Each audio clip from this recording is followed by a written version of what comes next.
waa fariin caafimaad oo ku saabsan tallaalka xanuun dhaliyaha coronavirus.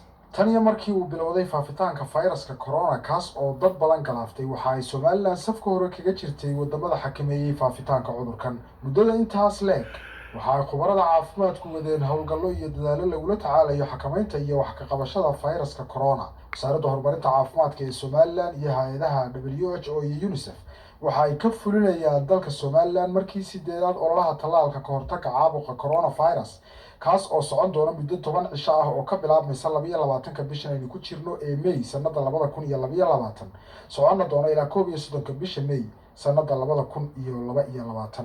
Ololaha laga hortagayo caabuqa coronavirus waxa uu ka bilaabmayaa dhammaan gobolada iyo degmooyinka uu ka kooban yahay dalka Jamhuuriyadda Somaliland. waxaa tallaalkan qaadanaya qof kasta oo da'diisu gaadhay ama ka weyn tahay 18 sano si uu uga badbaadiyo naftiisa iyo qoyskiisaba halista xanuun dhaliyaha coronavirus. Tallaalka COVID-19 waxaa ka faa'iideysanaya dhammaan dadkii horey u qaatay markii koowaad ee ay u harsanayd markii labaad iyo dadka aan hore u qaadan ee ay hadda u tahay markii koowaad.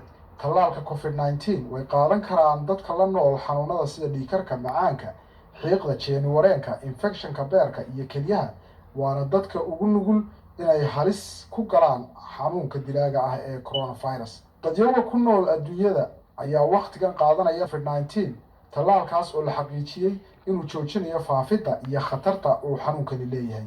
Haddii aad qabto wax su'aal ah, fadlan la xiriir lambarka gaaban ee 988 ama la hadal xarunta kuugu dhow ee bixisa adeeg caafimaad.